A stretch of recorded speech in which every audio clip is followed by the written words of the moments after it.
What's going to happen to higher education in the middle of a pandemic? Universities are scrambling to get their lectures online as coronavirus lockdowns lock out students. But what will that do to the quality of education? This is Inside Story.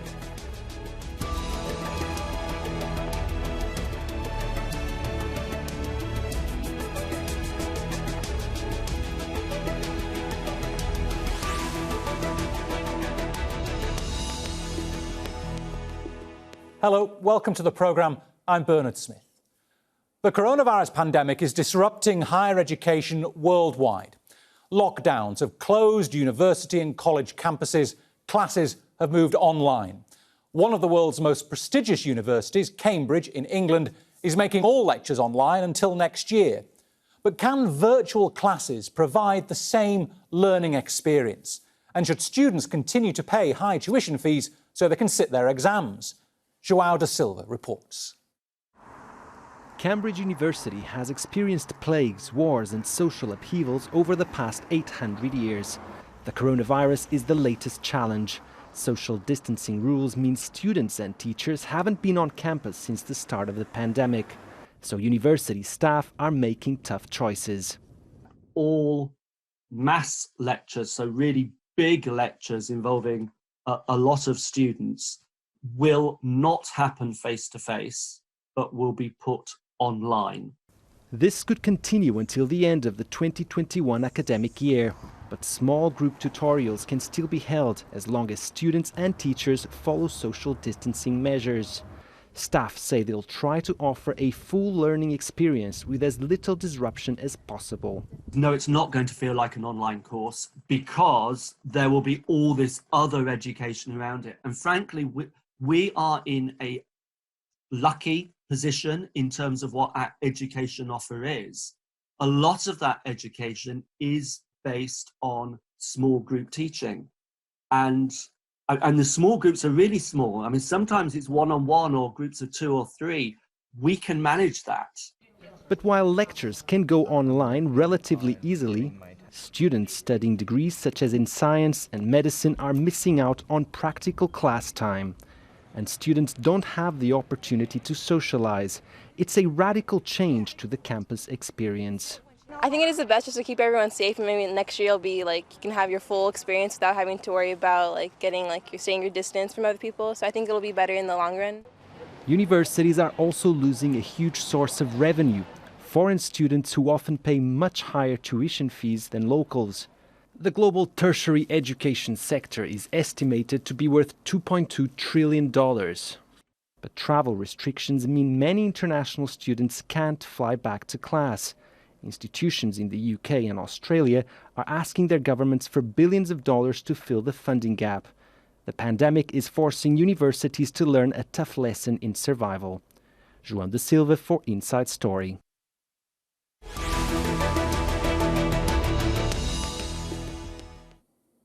Let's bring in our guests. In the US city of Boston, we have Jeffrey Seglin, a senior lecturer in public policy at Harvard Kennedy School.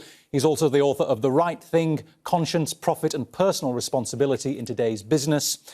In India's capital, New Delhi, we have Aanya, a student at Lady Shri Ram College at the University of Delhi and part of its Students' Union. She started a petition to have a re-evaluation of exam papers at her college. And from Portland, Oregon in the United States, Ryan Carson, an online learning specialist and founder of the online tech school Treehouse. Welcome to you all. Jeffrey, I'll begin with you if I may. If you were offered a place to start the term at university this year, would you go for it in the current circumstances? It depends. I mean, it depends on how the setup would be. Obviously, we couldn't, right now with what we know, we couldn't have classes like we had them last year in person. They're too close. They're too much proximity to one another. So the conditions would have to change. But I wouldn't necessarily refuse to return. But would that make you nervous? You'd want to be part of classes, wouldn't you? That's the problem. You would face a totally different experience at university this time round. Well, we went for the second half of the spring semester, we went totally online, and it wasn't optimal to do that, but it was a safe experience, and the students received a quality education by going online. It was the way that we were able to provide the same education. Ideally, would I rather be back on campus? Certainly, but the primary goal should be that we keep students and faculty and staff safe. Aanya, you've already started your university education, but if you were a new student looking to start in September, October, would you take up the offer or try and defer it? I would definitely try and defer it, because the thing is that with online education, no matter how good or bad it is, there's a huge question of accessibility, and just the fact that there's so much absence of peer learning, and the fact that you can't be on campus, you can't have interpersonal relationships and have discussions, and especially for practical courses, it's very difficult to just learn something online and just look at a screen. So I would definitely defer my admission. Ryan, you've benefited from a university education some years ago, perhaps, but would you go this time round in the current circumstances? I would strongly recommend that students defer for a year and focus on affordable online learning. Schools that were really good at teaching online and had a lot of experience doing that. Why would you make them defer? What would put you off from going this time round? So I started Treehouse because I got a computer science degree, and I realized that jobs weren't necessarily connected to the curriculum that I was taught, and the price was very high. So we've been doing this for 10 years. We've taught 650,000 people, and what we've learned is that online learning is not the same as in person. So you need a school that is online learning first, and it's very, very different, and it's very hard to do. Jeffrey, that's the problem, isn't it? Universities are not set up to do effective online learning. It's been a bit of a scramble to go online, so you've got wobbly video connections, lectures at the other end. It's not engaging, is it? Well, he's absolutely right. There is a big difference between teaching in person and teaching online. And to teach online well, you really need to think of the course differently. You just can't pick up the course and do it. It's not so much because of the connections. It's more that good online courses, and he can speak to this more than I can, good online courses aren't just a matter of taking what you did in the classroom and putting that on the screen. It's thinking of what you can do asynchronously, how you can help students connect online. So the possibility is there to do it well online, but it does take planning. And at least many universities in the United States have been trying to plan for that for the fall, to have the option of either going online or in person. So there's no world in which anybody thinks that it's just a simple matter of translating an in-person version to an online version. It does take a lot of work to do it well. And we did scramble to do it quickly because the pandemic, came upon us. So we basically had a week to plan to how to transform our in-person classes to an online experience. And after a few hiccups, it went pretty well.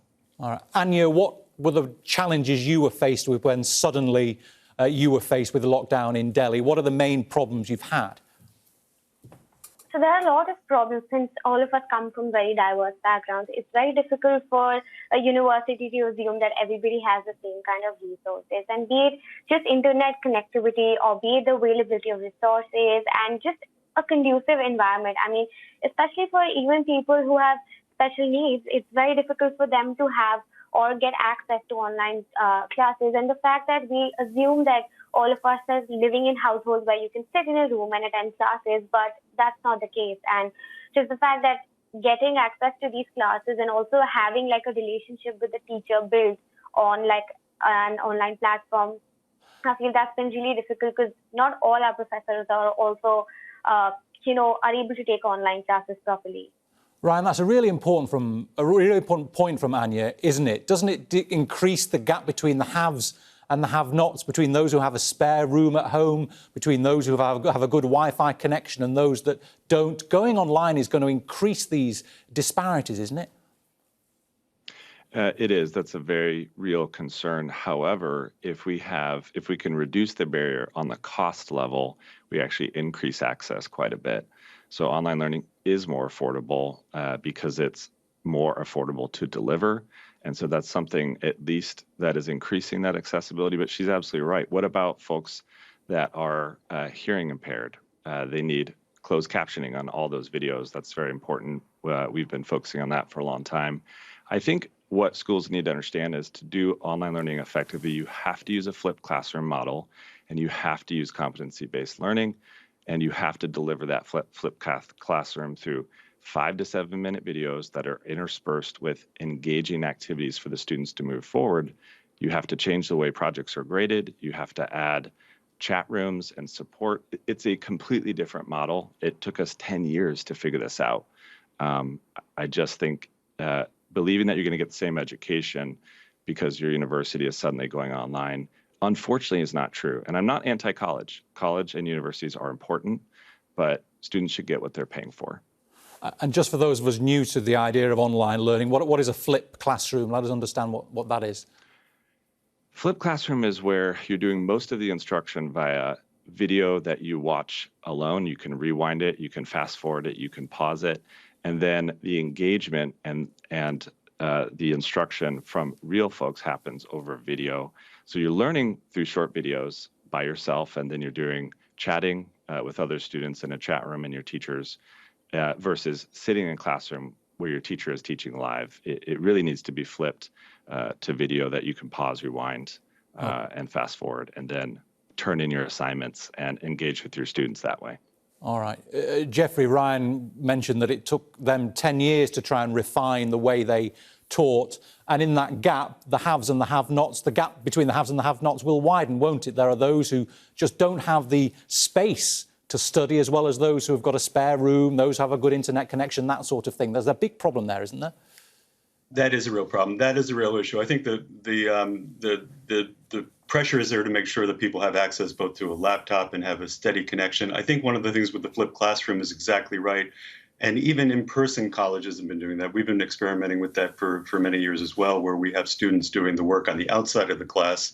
So we actually do the discussion inside the class. So there is that's a really good model to use. I think one of the things, though, that ends up happening, the access to connectivity is really important. One of the things that potentially does happen is, I know that when we did this, and I don't know that this is possible for everybody to do, but the ability for students to connect with their professors actually increased. We were locked down as well in our houses and wherever we were, and we increased our office hours, so there were the abilities to have one-on-ones with the professors more extensively than there might have been in person, where there are fewer meetings to go to.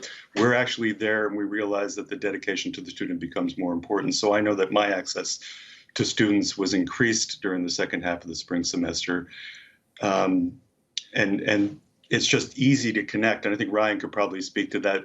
I don't know how they do it at Treehouse, but since a lot of it is asynchronous, the way they're designing it, which makes sense, the connectivity to the professor in real time becomes real important. And we try to increase that incredibly, particularly for the students who were the have-nots. And students were connecting not just by computer, they were connecting with their iPhones, with their droids. So whatever connection worked for them. And we tried to make that, we tried to sort of decrease those gaps as much as possible. Some of it is just infrastructure, where students there has to be access to Wi-Fi connections in their houses. I mean, we also have seen enough stories about professors who are also trying to teach in houses where there are kids in the background, and that they have lives and challenges as well. So it is an ongoing pressure for all sides.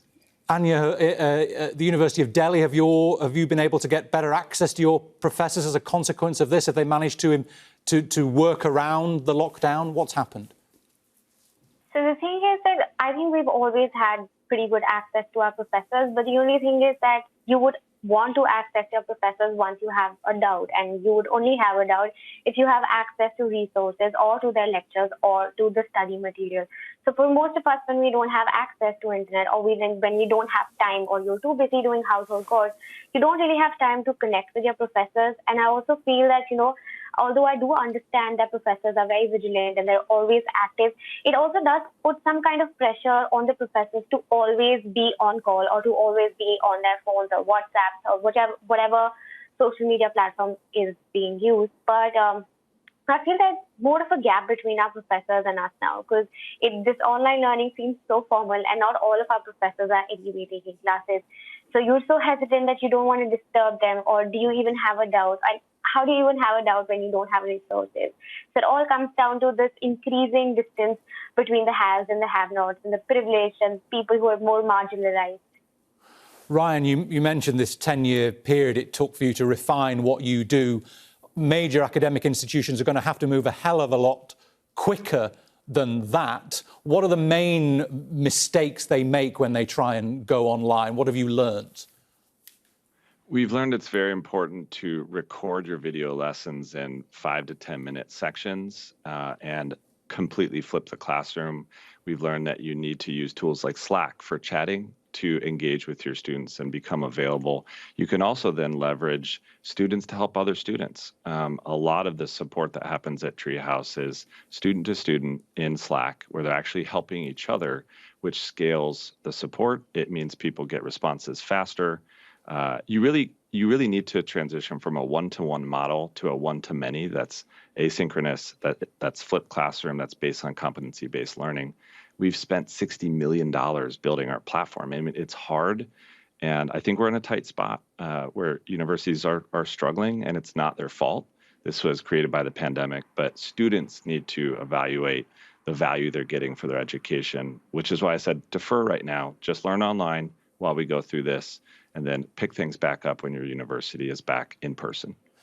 Jeffrey, academic institutions in Europe, the United States, Australia have modelled heavily reliant on foreign students, particularly also as their own demographic numbers drop.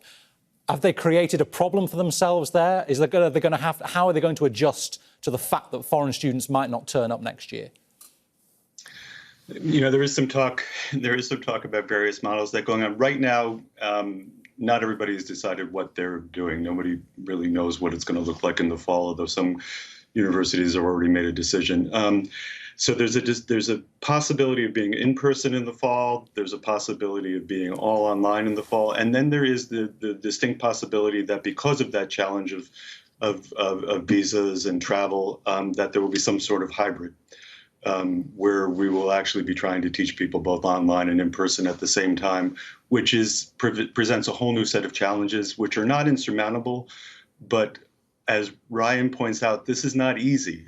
So I think it may very well be that we have some students who are in person in the fall and some who are still online, and we're figuring out a way to do a hybrid model, which is doable. I mean, ideally, everybody would be back and everybody would be safe, and that would be fine. But we're trying to prepare for all options as they come about.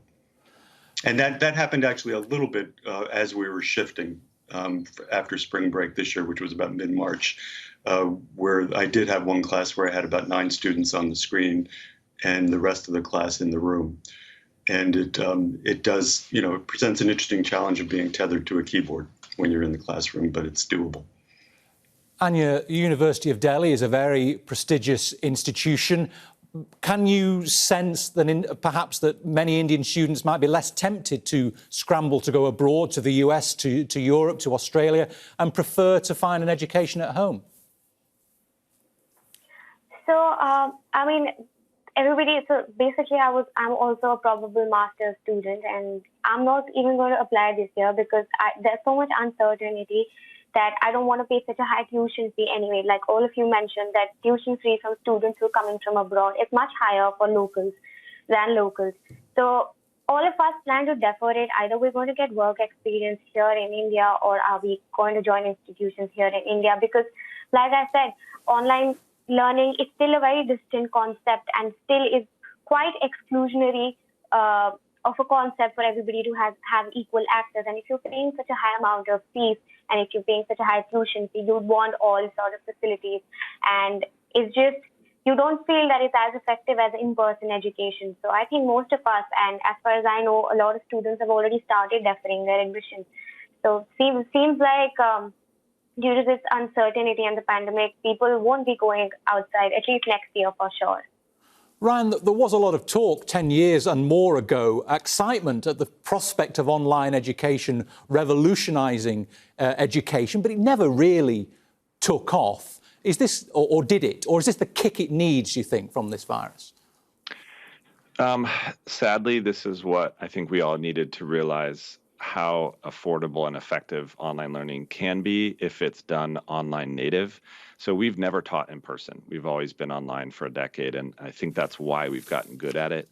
So I think we're going to see an explosion of online first schools where that is the model, and it is more effective and more accessible if it's done that way. I'm excited about that. I think more people are going to get access to high-paying jobs. They're going to have less student debt. They're going to learn faster. These are all actually good things, and it's sad and brutal that we've had to go through a pandemic to realize that. But I think actually we're going to come out of this with less student debt, more education, more accessibility, more jobs.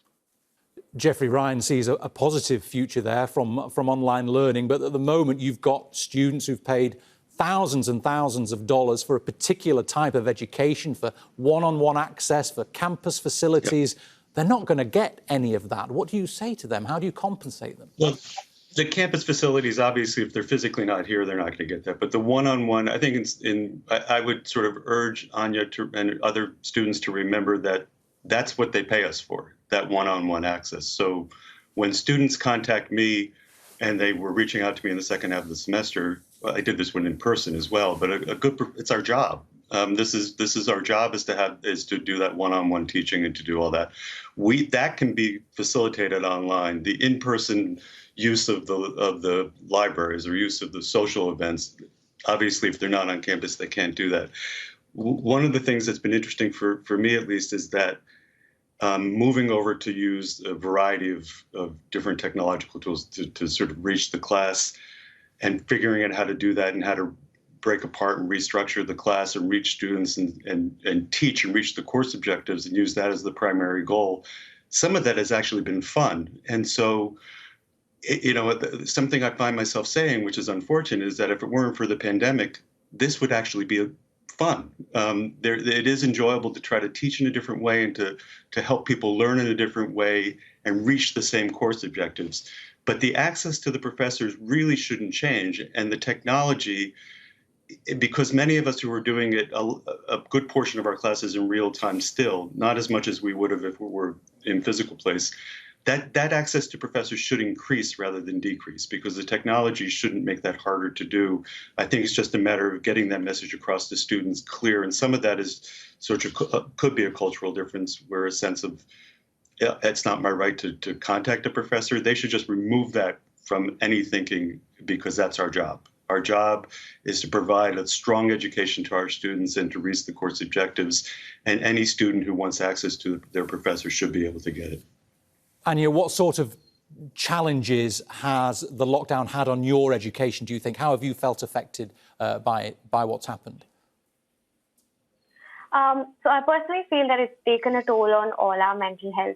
So there's so much uncertainty about what's going to happen, even for this semester, for especially Delhi University. They're still very uncertain about whether or not they're going to have online exams, or whether there's going to be some other mode of marking, which, again, online exams are extremely exclusionary in nature, especially for students across the Delhi University, because we come from very diverse backgrounds. And the fact that there's so much mental pressure on you to, there's a pandemic going out there, and we're still expected to write assignments, we're still expected to prepare for our exams, and it's just difficult to manage between everything and, even helping in the household chores. And one thing that I do agree with, although, is that the tuition fee or the academic fee should still be there, because professors are still accessible and most of them are still teaching their classes. But I do feel that facilities like, say, a swimming pool or a library should not be paid for, because you don't have access to that anymore. And especially for students, it's anyway very difficult to pay for these things. So once the access is not there, but the access is there to the professor, so they'd rather pay for something that they have an access to. And I think it's just a overwhelming feeling where you're supposed to study, you're supposed to find internships, you're supposed to see whether you're not going to apply for your master's, and all of that you're supposed to do at home in this environment. So, I do miss stepping out and having one-to-one conversations or walking down university. It's just a very different feeling, staying in the room all day, sitting in front of a screen. It feels like I've become a robot now. All right, OK. Well, unfortunately, folks, we're out of time, but thank you very much for your insights. Thanks to Jeffrey Seglin, to Aanya Wigg and to Ryan Carson. And thank you to for watching. You can see the programme again anytime by visiting our website aljazeera.com. And for further discussion, go to our Facebook page. That's facebook.com/AJ Inside Story. You can also join the conversation on Twitter. We are at AJ Inside Story, and I'm at Jazeera Bernard. From me, Bernard Smith, and the whole team here, bye for now.